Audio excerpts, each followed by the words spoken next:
खबरों में आगे बढ़ेंगे। संसद के शीतकालीन सत्र को आज 12वां दिन है। सुबह 11 बजे कार्रवाई शुरू होगी। लोकसभा और राज्यसभा की कार्यवाही सुबह 11 बजे शुरू होगी, लेकिन एक बार फिर से आज भी हंगामा हो सकता है। राज्यसभा में तो काफी गर्माहट जो है वो देखने को मिल रही है पिछले कुछ दिनों से, और आज भी सदन की कार्यवाही हंगामेदार रहने के आसार हैं। ये बड़ी खबर आपको बता रहे हैं, बड़ी जानकारी आपको दे रहे हैं, बेहद अहम ये संसद का शीतकालीन सत्र। शुरुआत के कई दिन हंगामे की भेंट चढ़े, कुछ दिन कार्रवाई जरूर चली है, लेकिन आज 12वें दिन देखना होगा कि क्या कुछ खास इस दौरान रहता है। हंगामे की पूरी संभावनाएं हैं।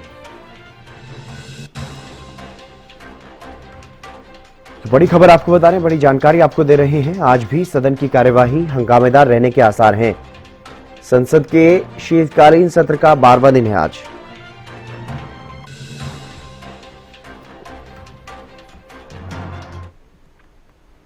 और खबरों में आगे बढ़ेंगे। उपराष्ट्रपति जगदीप धनखड़ के खिलाफ अविश्वास प्रस्ताव का नोटिस इंडिया गठबंधन ने दिया है। अविश्वास प्रस्ताव का नोटिस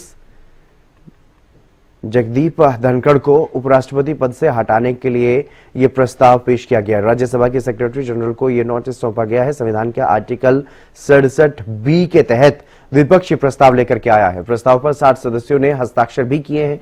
विपक्ष ने सदन में न बोलने देने का आरोप उपराष्ट्रपति पर लगाया है, सभापति पर लगाया है। राज्यसभा के सभापति के तौर पर पक्षपातपूर्ण तरीके से सदन चलाने के आरोप लगाए गए हैं। विपक्षी इंडिया ब्लॉक की तरफ से उपराष्ट्रपति जगदीप धनखड़ को पद से हटाने की मांग की गई और इसे लेकर के राज्यसभा में अविश्वास प्रस्ताव भी लाया गया है। कांग्रेस नेता, कांग्रेस सांसद जयराम रमेश की अगुवाई में कांग्रेस और अन्य विपक्षी दलों के सांसदों ने मंगलवार को संविधान के अनुच्छेद 67B के तहत इससे संबंधित प्रस्ताव राज्यसभा के सेक्रेटरी जनरल को सौंप दिया है। इसे लेकर के अब जयराम रमेश का बयान सामने आया। उन्होंने ये कहा है कि ये निजी मसला नहीं है, हमने केवल विपक्षी नेताओं के अपमान को लेकर के अपनी आवाज उठाई है। उन्होंने ये कहा है कि अविश्वास प्रस्ताव पर 60 सांसदों के हस्ताक्षर भी।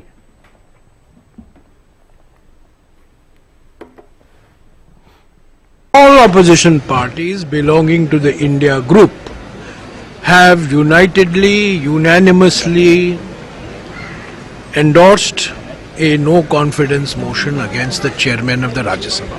The honorable chairman, a very learned chairman, very erudite chairman, well-known constitutional lawyer, governor, very senior man whom we respect and with whom I enjoy the best of personal equation.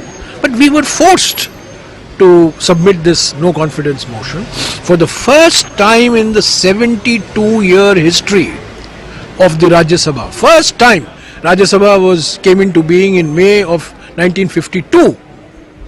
And when it came into being, if I remember, on the 13th of May 1952, the then chairman of the Rajya Sabha, who was also the vice president, Dr. Sarvepalli Radhakrishnan, said, I belong to no party. Therefore, I belong to every party. Those were his exact words. And we want the honorable chairman today, Jagdeep Dhankar ji, to remember those words. The way he has run the Rajya Sabha, unfortunately, gives us the impression that he is biased. He is not listening to the leader of the opposition. He is allowing the treasury bench MPs to make the wildest of charges in the most objectionable language against our most senior leaders. And they are being encouraged to do so. And I think, this is not, the chairman is the guardian of the house. He has to ensure that everybody is heard patiently. But every time the leader of the opposition gets up, he is asked to sit down.